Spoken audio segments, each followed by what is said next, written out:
the consequences of the French slug trail over to the United States and then back again is manifesting itself in the Scottish National Party that is currently being torn apart by the definition of woman, and I love it.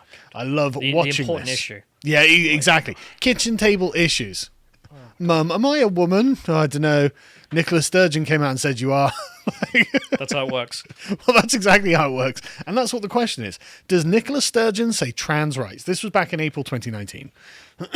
And she was asked to clarify the SNP's stance on transgender rights because of a leak of private messages between 3 prominent female members of the Scottish Parliament who claimed that the first female minister was out of step with her party. Now, you can imagine what this is. Very, very sort of Labour reflection of what happened with Labour. Nicola Sturgeon and a bunch of woke activists have come up in the SNP, and now there's a woke lobby in the SNP that's turning the SNP really, really woke. The conversation was leaked from a thing, and it's in response to proposed changes to the Gender Recognition Act, which would allow individuals to change their legal gender by means of self-declaration.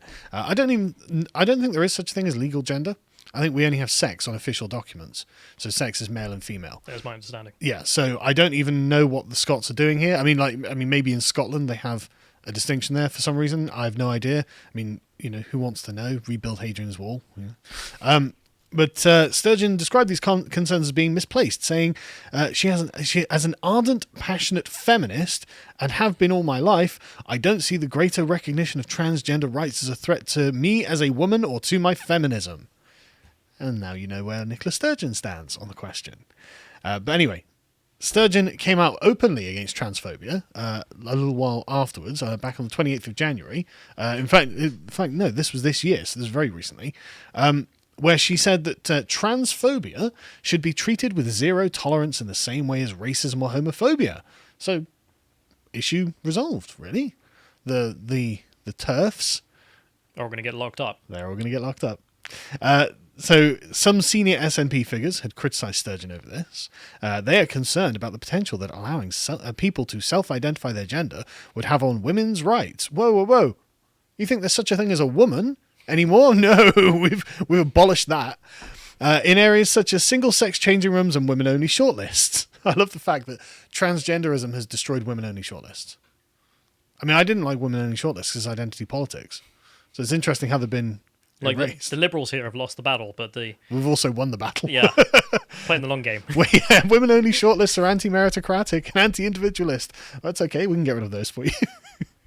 But yeah, she'd posted a video message to Twitter saying that she'd heard reports that mainly young people in significant numbers were leaving the SNP because they do not consider the party to be a safe, tolerant place for trans people.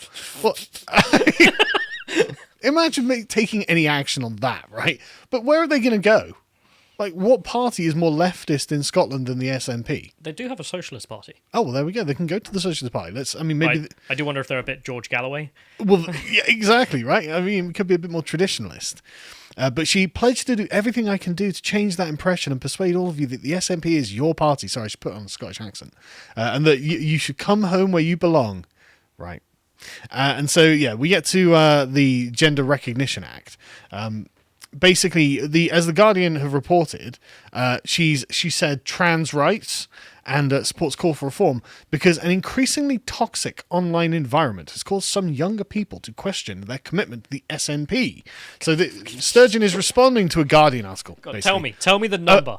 Yeah, exactly, about a bunch of Twitter leftists who are whining about pronouns, and it's currently racking the SNP.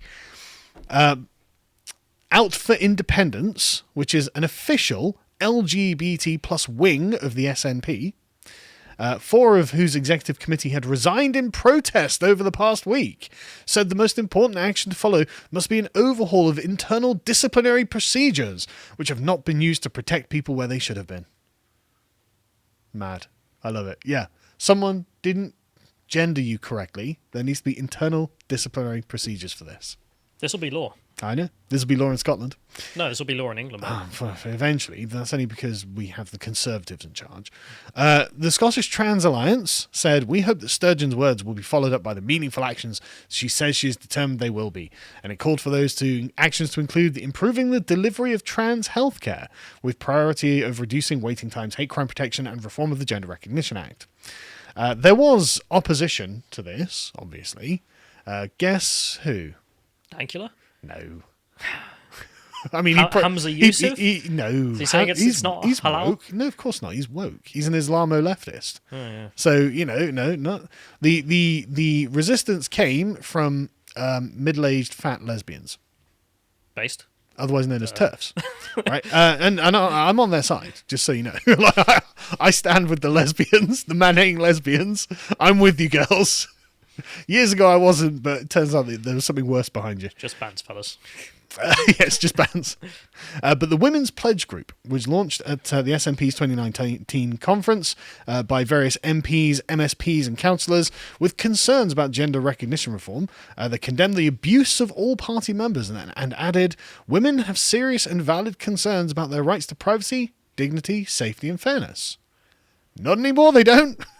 Sorry, there's no such thing as a woman anymore. The group said women raising concerns have been labelled as transphobic and hateful, highlighting the online abuse of one Joanna Cherry, who is one of its founders. Like the First Minister, we believe the debate should be respectful. However, some individuals oppose any sort of debates on this. And so Joanna Cherry has been harassed by the Obviously Sane People.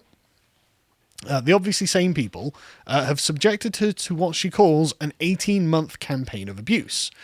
She was removed from her post as the party's Justice and Home Affairs spokeswoman in Westminster, and she contacted the police over a vicious threat to her personal safety after she said she'd been sacked. These are the tolerant LGBT lobby. The tolerant left are going against the clearly sane LGBT lobby is going against the clearly sane anti-LGBT lobby in a again one of those monkey fights that I'm just standing on the sidelines fight throwing money in. Well, that's the thing. I do find myself actually having sympathy with the TERFs, not just on a bit of like, okay, you guys are clearly right in the issue, but like meeting Posey Parker, for example. Yeah. Like you can see the concern on her, where she's like, well, if we put transgender people in prison, we have the cases. Like women end up getting raped, and it's like, well, that's not good, is it? Like, well, there are real consequences to what's being demanded here. I mean, I like, unironically, the TERFs are in the right on this issue. They're not in the right on most other issues, but on this, they're actually correct. But we'll get to it in a second, right? So, the police have confirmed that a 30-year-old man has been charged with a communications offence in connection with the incident.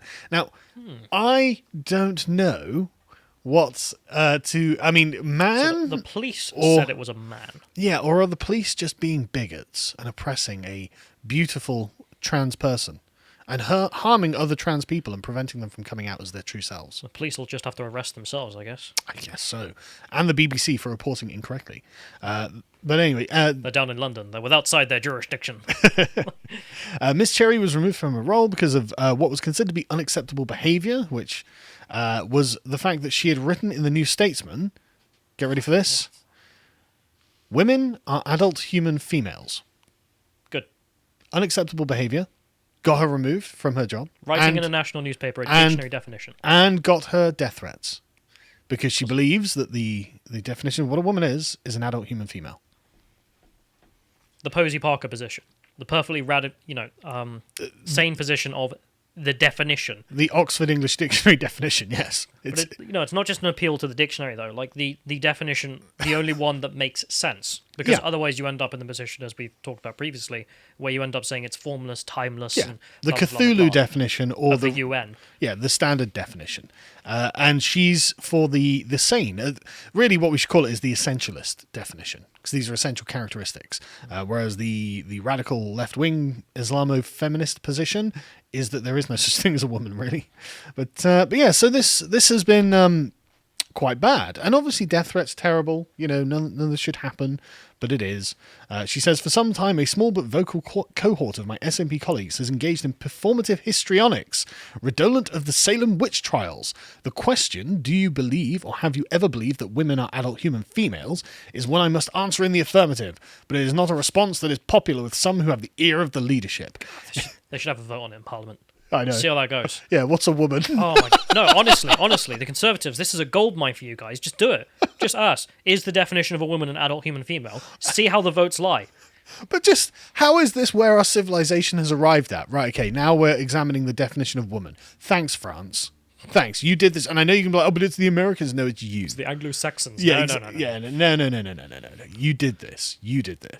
But anyway, so she says it's frustrating because advocating for women's sex-based rights under the Equality Act, expressing concerns about self-identification of gender and opposing curtailment of free speech are not evidence of transphobia. Well, that's where you're wrong, kiddo. Oh, I love it. I love how all of this is coming down on them. Now, on lotuseast.com, of course, you can find my article that I wrote, The Case Against the Intersectional Definition of Woman, where I've laid out all of the, I think, most compelling arguments. The fact that it's not a definition. A woman is anyone who identifies as a woman is not a sentence. It's recursive, self-referencing. It's no use whatsoever. Again, why adult human female is actually a useful definition.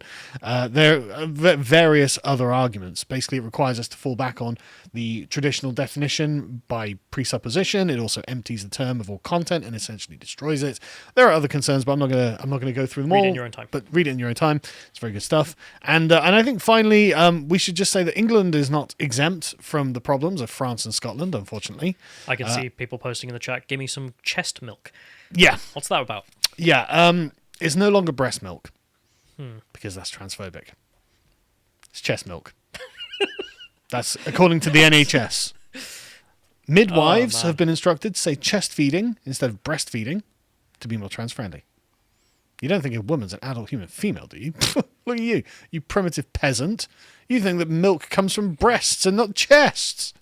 Like, do you think male cows produce milk? Because if you do, that's not milk. I'm just saying I've moved to a vegan-friendly substitute at this point. But I'm just saying...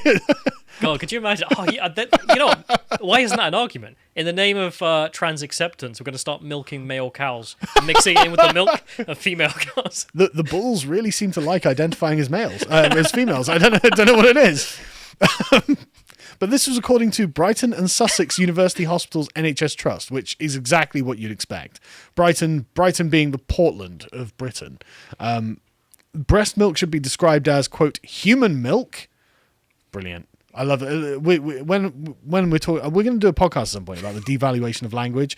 And I love that it's breast milk has connotations that include woman, which includes adult human female, which includes a whole raft of things that are associated with women. But if you just compact it down to human milk, I mean, it just sounds gross, doesn't it?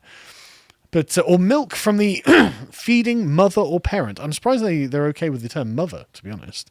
But yeah, as you can see here, we've got replace maternity with perinatal. Very good. Make it all scientific. Yeah, make it all scientific.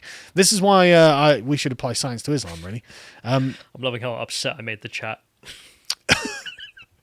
Sorry. Chat, just let us know on a scale of 1 to 10 burgers how upset you are. How much you like your milk drinking now. Drink your trans-friendly milk. Go on. So the reason for this, of course, is that a policy document, as explains, gender identity can be a source of oppression and health inequality. We also recognise there is currently biological essentialism and transphobia present within elements of mainstream birth narratives and discourse. There is biological essentialism in mainstream birth narratives. Yes. Huh? Yeah, no, there is. There absolutely is. The essential biological component of birth is that a baby grows inside a woman's stomach, womb, and then eventually she is the baby is exposited via the birth canal as a new human being.